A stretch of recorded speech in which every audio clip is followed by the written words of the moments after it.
नमस्ते दोस्तों। हम बात करने वाले हैं सुज़लॉन एनर्जी के आने वाले लेटेस्ट कुछ न्यूज़ के बारे में। थोड़ा सा अगर हम टेक्निकल पर ध्यान दें तो इसका जो अभी तक का लिस्टिंग के बाद से ग्रोथ रहा है वो कुछ इस तरीके से आपको देखने के लिए मिल रहा है कि 60% नेगेटिव है। जो कि अगर हम यहाँ पर टाइम फ्रेम के हिसाब से बात करें तो 2005 से ये मोमेंटम स्टार्ट होता है। हाई जो इसने लगाया है इसके बीच में ये आपको करीब 400 से भी ऊपर का देखने के लिए मिलेगा।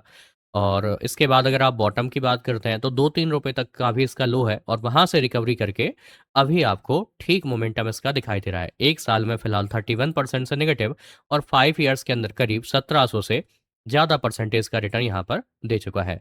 इस तरीके के स्टॉक में जनरली किस तरीके से मोमेंटम प्लान होना चाहिए इस पर हम आगे बात करेंगे। सबसे पहले न्यूज़ की बात करें तो रीसेंट जो न्यूज़ निकल कर आया था वो 1 अगस्त को था। 1 अगस्त 2025 में जहाँ पर इसको 381 मेगावाट का एक ऑर्डर मिला था जो कि इंडिया की तरफ से है। और अगर आप इसका पूरा प्रोजेक्ट डिटेल देखना चाहें तो आप ये डिटेल में रीड कर सकते हैं, आपको अलग अलग वेबसाइट पर भी मिल जाएगा। हम बात करते हैं कंपनी क्यों इतना ज़्यादा महत्वपूर्ण है या लोग इस पर इतना ज़्यादा फोकस क्यों करते हैं। अगर हम लॉन्ग टर्म व्यू की बात करें महत्वपूर्ण क्यों है इसकी बात करें तो इंडिया के अंदर जो सुजलॉन एनर्जी कंपनी है या जो ये स्टॉक है भारत की सबसे बड़ी विंड टरबाइन बनाने वाली कंपनी है। इसके बाद अगर हम सेकंड नंबर पर बात करते हैं, अगर हम प्रोजेक्ट के बेसिस पर बात करें या फाइनेंशियल ऑर्डर की बात करें तो आप यहाँ पर भी देख सकते हैं जो सुजलॉन 2025-26 में ऑर्डर जिसको मिला है वो सबसे लार्जेस्ट ऑर्डर इसी को मिले हैं। सेकंड नंबर पर टाटा पावर जो है वो रहा है। बाकी आप पूरा डिटेल यहाँ पर रीड कर सकते हैं अगर चाहें तो, हिंदी और इंग्लिश दोनों में। मैं इसको एक बार हिंदी में भी ट्रांसलेट कर देता हूँ आपके लिए, तो जो लोग हिंदी में रीड करना चाहें वो इसको इजीली हिंदी में भी रीड कर पाएंगे। ये अभी आप इसको पूरा डिटेल में हिंदी में भी रीड कर सकते हैं। रिन्यूएबल एनर्जी की अगर हम डिमांड की बात करते हैं तो वह भी जिस तरीके से बढ़ रहा है, सेकंड उसको जिस तरीके से हमारी गवर्नमेंट प्रमोट कर रही है। देखो गवर्नमेंट जब भी किसी भी सेक्टर को प्रमोट करती है तो जनरली वहां पर एक अच्छा बूम देखने के लिए मिलता है जो ऑलरेडी हमें इसमें देखने के लिए मिल चुका है। ऐसा नहीं कि ये फ्रेश बनने वाला है, ये ऑलरेडी अभी चल रहा है, ऑलरेडी ग्रोथ फेज में है।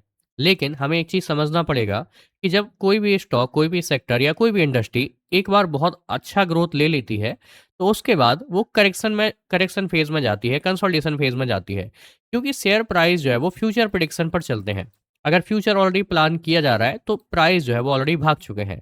तो प्राइस अभी ऑलरेडी 1 से 2 साल के फ्यूचर प्रिडिक्शन को मीट कर चुके हैं। अब अगर वैसा ग्रोथ दिखता भी है तो भी वहां पर प्राइस के अंदर शायद आपको उतना ग्रोथ ना मिले। तो हमारे लिए बेहतर प्लानिंग क्या होता है, जब स्टॉक इस तरीके से रैली दे चुके हैं जो हम ऑलरेडी देख रहे हैं, तब जब मार्केट ऑलरेडी कंसोलिडेशन में आ जाए तो हम ट्राई करें कि 40% करेक्शन, 50% करेक्शन या 60% करेक्शन में खरीदने के लिए।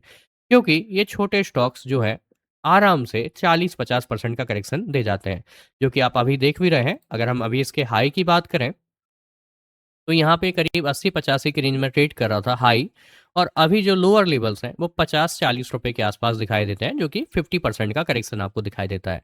बाकी अगर हम नॉर्मली ग्रोथ की बात करें यहाँ पर तो आप इसमें सालाना ग्रोथ इसमें देख सकते हैं। यहाँ पर करीब 44% से इसका ऑलमोस्ट यहाँ पर ग्रोथ आपको दिखाई दे रहा है। ऑर्डर बुक काफ़ी स्ट्रांग है और बाकी चीज़ें अगर आप कंपनी के बारे में देखने के लिए जाएंगे तो आपको स्टेबल दिखाई देती हैं। हाँ, कहीं न कहीं इन कंपनियों में आपको जो फंडामेंटल है वो हर स्टॉक के थोड़े से डिफरेंट दिखाई देंगे। कोई ज़्यादा कमज़ोर, कोई ज़्यादा मजबूत दिखाई दे सकता है।